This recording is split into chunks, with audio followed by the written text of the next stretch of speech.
Welcome into It's Not Just Talking. Today, we're going to talk about a major difference between community and audience. And we're doing that with somebody that I think is one of the most interesting people on the planet. His name is Adam Teterus. He's the community manager at Indy Hall, which is where we're recording this. So when you see us in this studio, it's actually the studio that we built with Adam at Indy Hall. So great conversation ahead. He's right in the middle of community and audience. So it's all right here. So, Adam, I want to start with a conversation that we had maybe 5 months ago in these exact seats in this room, and you said something offhand that I thought was pretty profound. And it was basically that there is a very important distinction between community and audience. And for somebody who is very much in this podcast space and marketing and like everybody conflates the two terms. And I did that myself in that moment, which is why I needed to be corrected. So there's a million things to dig into with this, and you're so uniquely positioned in the middle of both of those things. So I want to talk about that today. But first off, just like in your own basic summary, what is the difference between community and audience? I'm glad you remember that because to me it is a feeling, it's a sense that I have that I think powers a lot of the things that I do, the decisions that I make, the way that I talk to people, and like limitations of who can be in which crowd at any given time. And it's so ingrained in the way that I operate. I think I take for granted that I just don't vocalize it all the time. It's just, it's just true, right?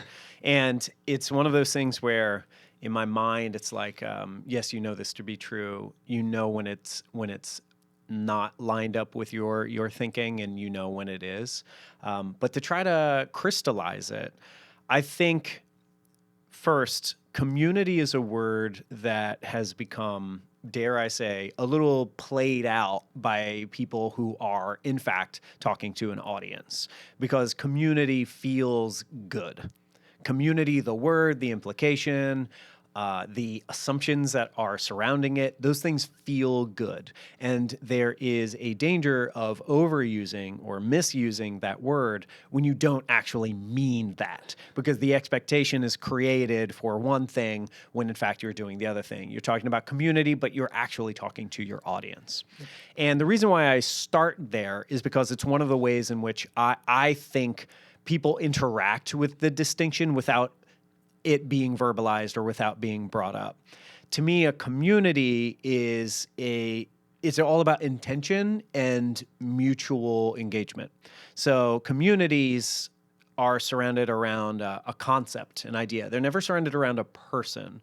A community, at the center of a community is an idea, like a neighborhood, that our neighborhood should be harmonious, or everybody succeeds, or is everybody is safe here in Philadelphia on my block, or in whatever neighborhood you live in. Or in a community like Indy Hall, we surround around not a person, but the notion that being independent and working for yourself doesn't mean that you need to be by yourself, and working alongside and cooperating with and collaborating with people is a better way to live, to be a professional, fulfilled, grown person.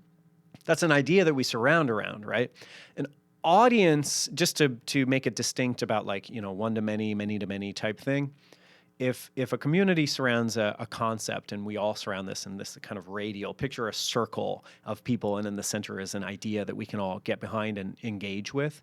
An audience is often more, it's one-sided, right? Picture what an audience looks like. There's a stage or a person on a side and an audience on the other side. And that is less mutual. There are mutual components, and we can talk about that, but it is about one person engaging with many people, and at the center of an audience is a person or a show or one thing that is creating the entertainment or the stimulus.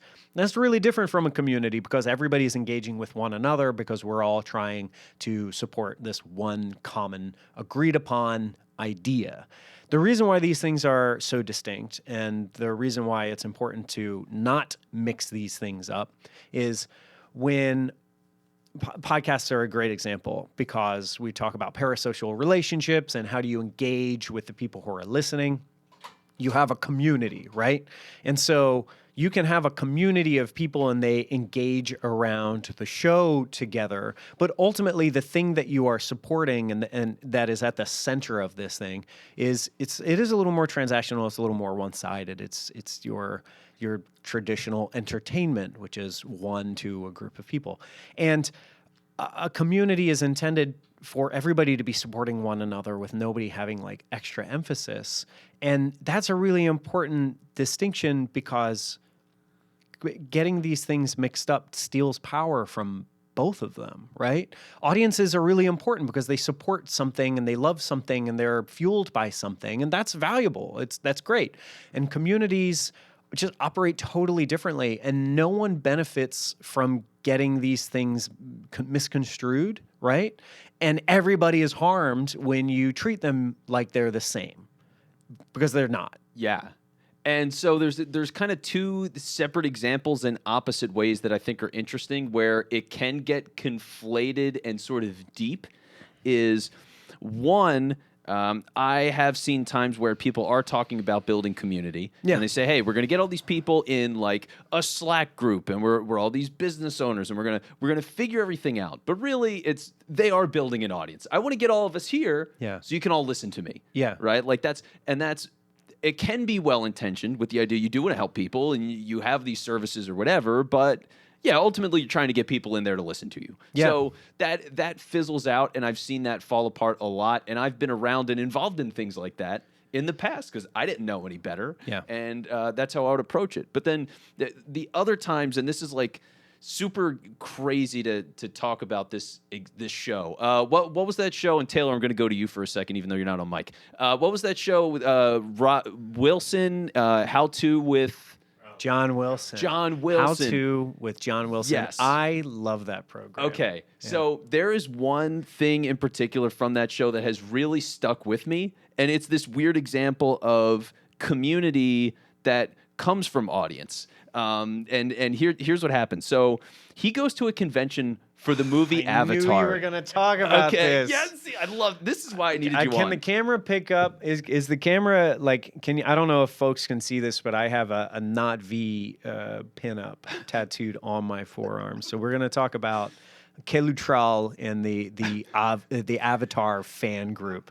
Please, Vince, if you will. Yes. So you get this Avatar fan group at a hotel, and John Wilson goes to explore this group, and he's just like, I don't know, like the way he ends up at anything.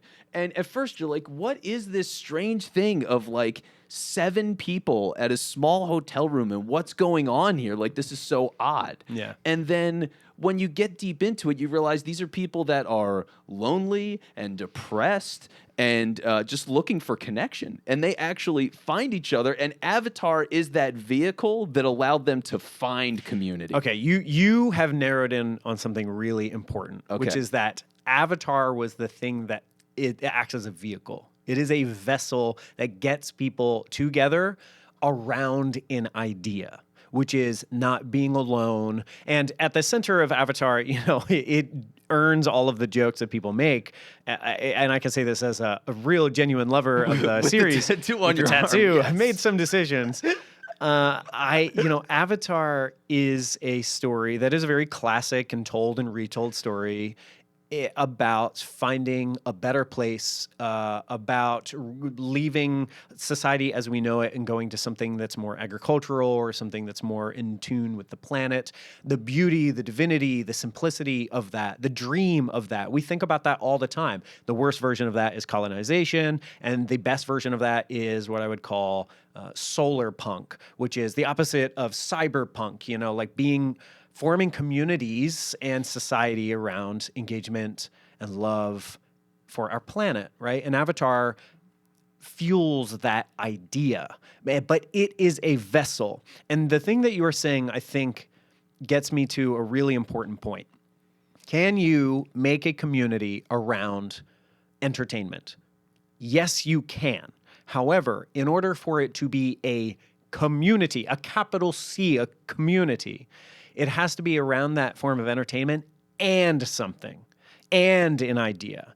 if you have a podcast that is about fast food, then it's got to be fans of the fast food thing and the idea that is at the center of that, whatever that is. Maybe it's that, there are so many small restaurants in our world, and being able to talk about food is a universal experience. That is an idea that is a part of the podcast. But that's what really makes the community part happen, because it means, and this is a really important part, and maybe this is a controversial thing to say, but in order to have a community, you need to plan for what happens if the motivating vehicle, the avatar or something, goes away, right? Will the community still exist when the entertainment thing goes away?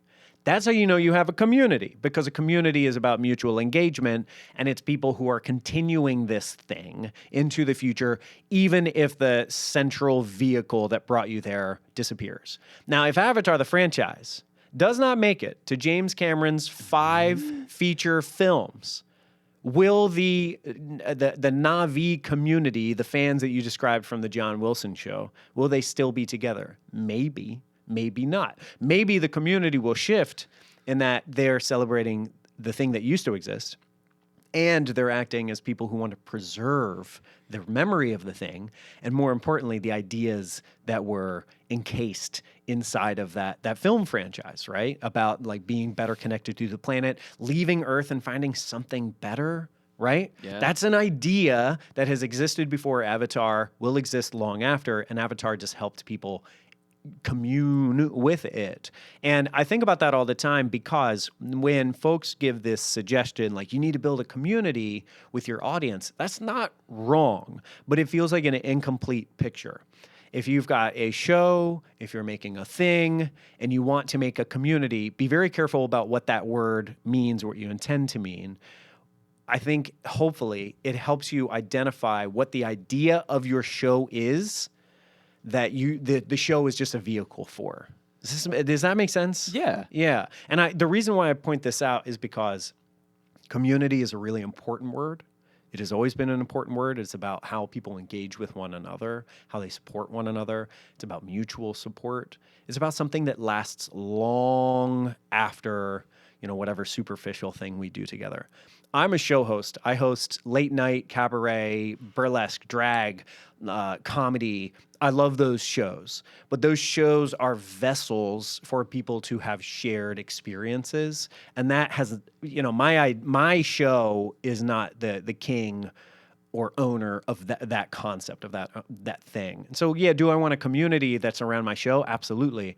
But it's because I want the possibility for that concept to always happen, people to engage with one another, even if it's not around my show. And it creates fertile ground for a comeback. If I put the show to rest, will the community go away? Or does it give me the opportunity to maybe do something down the road? Maybe the show wasn't the thing, but it tapped into a small group of people who saw it for what it was, and they'll stick with me when the thing arrives. And that, I think, is the kind of future planning that's really important when we're talking about the difference between a community versus an audience. Yeah, because I think about this kind of stuff, and the way that I see it is sometimes people are going, oh, I've got to build this community, and it gets buried in your head, and especially from this business side. Like I hear this a lot of just like creating community around your content and all this different stuff. And I think a lot of times it misses the picture, because the community probably exists, and you're trying to now build this separate thing elsewhere rather than just engage with an existing community. Yeah.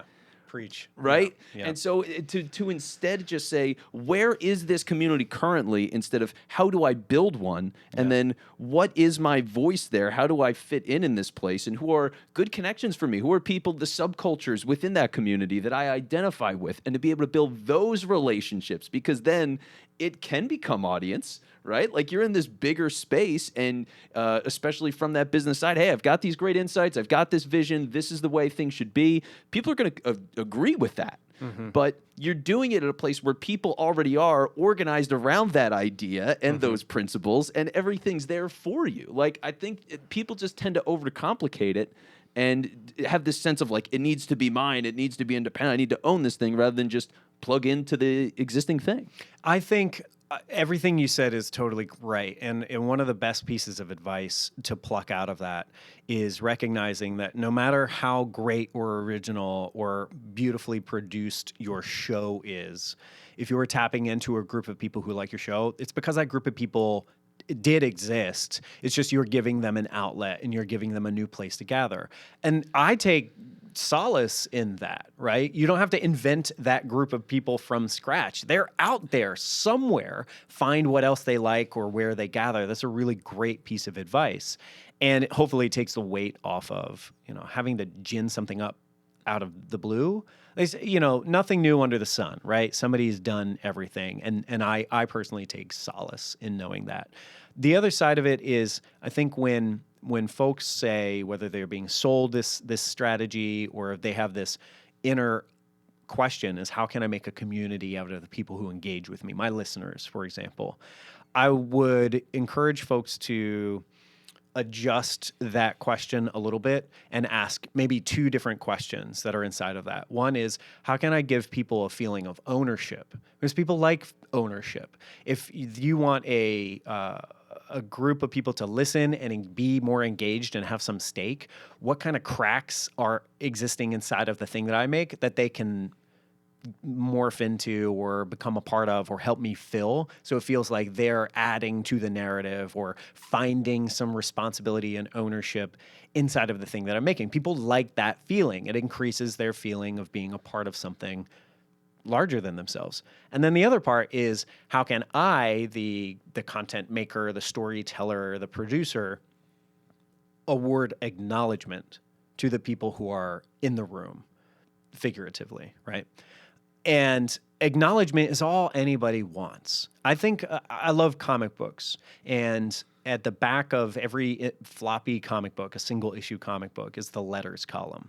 And often it is people doing one of two things. They're either pointing out a mistake with a previous issue, like this doesn't fit the canon, right? They're pointing out a mistake, or they are, talking about just some personal anecdotal thing, their relationship to the character or the story. This was really meaningful to me, or I don't think Thor would act like that because my understanding of, but what that letters column is a form of ownership and acknowledgement, because ownership is, these are folks who feel like their opinions, their words, their something is now a part of the official document. It is being published in the comic book that we all agree that we like, and it is adding to the comic book experience. And the acknowledgement, which is like seeing your name in print, you feel famous. I've written a letter to a comic, and I've had one letter published, and I swear it was like the best feeling in the world. It was a totally inane letter, but what was it about? It was about yes. It was about I that's a different podcast. Yeah. But it was for a Howard the Duck comic. And I was pointing out a mistake. I love that. Okay, I knew it was going to be something hilarious. I'll save it. Ask me sometime. If you see me in the real world, ask me about my Howard the Duck letter. Yeah. But the acknowledgement feels amazing. People just want to be seen. People just want to feel heard. And acknowledgement feels great. And so when you are a storyteller or you're making something and you have people who are listening, the people appreciate what you make, I bet. And one day they hope they're chosen, or they feel chosen, and they feel like they are being responded to. What an amazing feeling. And ownership and acknowledgement are two parts of what make a community, but there are other parts. And so I would say, when you say you want to make a community out of your listeners, be a little precise about what it is that you want to do. I want people to feel like they have some stake in what they're listening to and engaging with, and I want them to feel seen and heard. And the community thing, that's where we get into those ever-present ideas that last long before and long after your idea. All of these things, a community takes many, many ingredients. Ownership and acknowledgement, those are just two of many. If you're looking for more ways to grow your business through podcasting, sign up for the SBX newsletter. The link is right here in the show notes, and each week in your inbox, you're going to get tips, opinions, strategies, all the things that we talk about here on the show in your inbox. The SBX newsletter right here in the show notes. We're recording this at Indy Hall. Yeah. So this is a studio that we've worked on together to put here at the space. And like, what's so cool is from the moment I stepped into this place, like literally the first time I walked in here, just a sense of amazement of how bright and unique and personable and connected and intentional.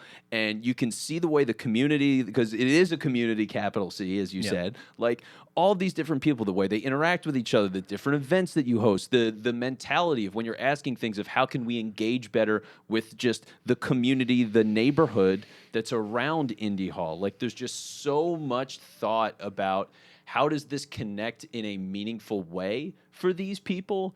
And it's inspiring, honestly. Thanks. Like it's very cool what you guys have built here. I really appreciate you saying that. You know, it means a lot to me to hear that, to know that people are feeling that feeling.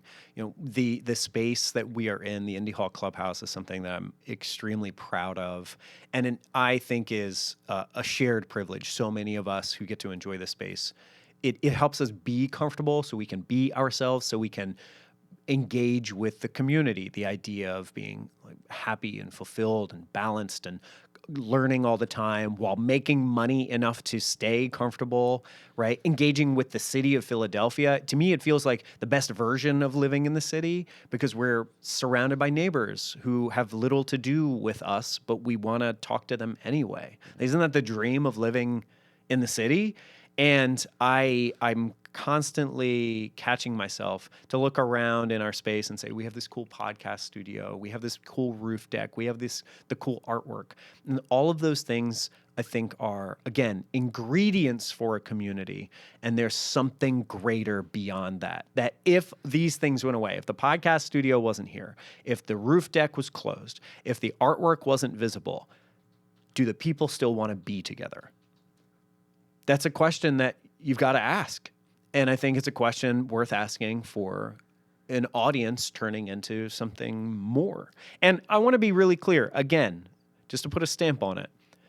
A community is not better than an audience, and an audience is not better than a community. They're just separate things. They engage with one another, and there is overlap. That Venn diagram is big, right? But they are different. And it serves everyone to know that they are different so you can treat them differently.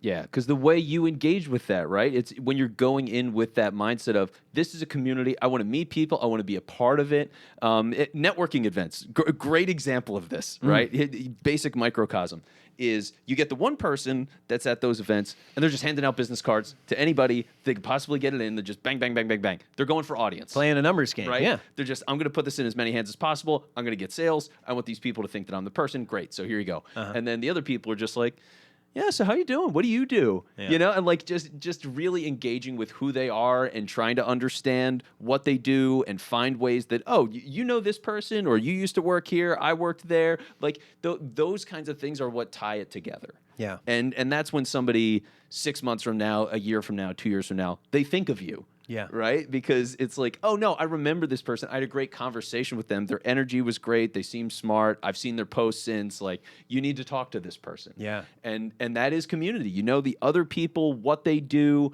You have, a real relationship because you're a part of it. And you're not just showing up once and going away. You're there consistently for people. Yeah. And that's really what builds the relationship. Yeah, and the danger of mislabeling these things or talking about them in a less than perfect way is if you want to form a community around your thing, whether you're handing out cards at a conference and it's your business, or if it's a show that has an audience, when the audience members need something from you. If you said you were working on making a community, that's fair game, right? Communities serve each other. They help each other, right?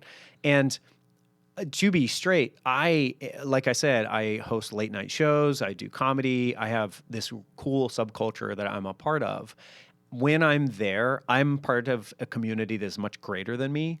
My contribution and my stage name and how I show up in an entertainment aspect, I'm not trying to make a community from that, right? Because I'll just be frank. Like, I don't care what the audience thinks of how I'm doing. Like, I want us to have a great time together. That's the job. We're creating this mutual shared energy. We're all having fun. I'm doing a good job of teaching you how to have fun, and you're fueling me to continue doing that.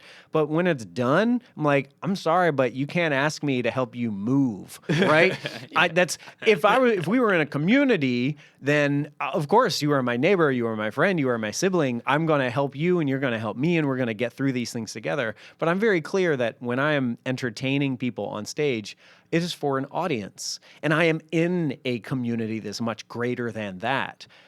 We can talk about a different thing, but I think it's probably something we put a pin in for a different conversation. But I think there's a different thing between a community and a scene. Like all these people who get together around a thing, but they don't really engage with one another all that much, versus people who are trying to perpetuate the thing all the time. You know, a community lasts for a long time around an idea that is maybe not non-specific, but specific enough, and will last beyond you.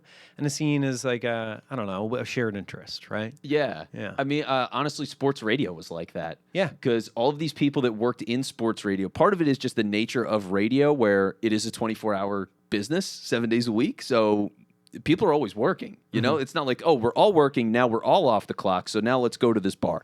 You know, it was always just like, all right, well, I'm coming in and you're leaving, and I'll talk to you for 5 minutes as we're crossing over, and then you're gone. And then it was competitive industry. So, you know, guys have opinions about each other's shows, and it was like very segmented. Guys from the other station are the other station. Yeah. So there were all these different things where it was like, okay, I'm in the middle of this very public space because I'm on WIP. I'm talking about the Eagles, and like, all, you know, it's the biggest station in the city. People call in. And so that feels like the center of community. But behind the scenes, it was like so isolating at times. Yeah. And it was very strange, but I never could quite label that, and it feels like it's scene versus community. And it doesn't preclude you from trying to make it more than a scene or try to make it a community. You know, maybe all of the listeners to WIP, this is hypothetical, but maybe all the listeners listen to WIP because they love that there's this way in which people can talk about sports in a heightened way. Sports are very high stakes. We get really, you know, big with our feelings. Sometimes it turns really aggressive or competitive. Maybe what they love about WIP is that it represents a possible civility of loving something so much, but being able to talk as neighbors and continuing to take care of each other. That's an idea. Like, can you be a huge aggressive fan and love something so much, but also care deeply about someone and not burn bridges? Yeah, and WIP, the answer is no, unfortunately. It's no. It's a clear no. Just, like I said, hypothetical. You're an idiot. You shouldn't have a job. I hate your guts. Family. Yeah. The reason I bring it up is, you know, you can strive for something specific within the scene that is really important and helps carry people or closer to what you're doing, right? Or you don't, right? And it just pays to be clear on that. That's all. The more information you have about what it is, what you're doing, the limitations and opportunities of what it is, the better you can do the thing. And if you get those things twisted, it makes it a lot harder to know if you're doing the thing. That's it. That's it. And it's not a good audience experience, and it's not a good production experience if you're unclear on the limitations and opportunities. Yeah. So, all right, this has been everything I thought it could be. We've covered so much ground. You have so much insight on this. It's been amazing. So, just for the people who want to keep up with you and Indy Hall, what's the best way to follow up? People can find Indy Hall online through our website, where we have all of our information about our history, who we are, who we want to have be a part of our community. Spoiler, it's anyone who is looking for a way to get out of their house and connect with other, you know, professional, curious, kind-hearted people. Indy Hall is a co-working community. We're celebrating our 19th anniversary in a week from now. So coming up on 20 years, which is incredible. Amazing. And you can find us online, indyhall.org, that's .org, or you can find us in most social media where our tag is @Indy Hall. Importantly, Indy spelled with a Y, INDYHALL. Yeah, so check out Indy Hall and the beautiful podcast studio that happens to be here. So, come on down. Adam, thank you so much. This has been great.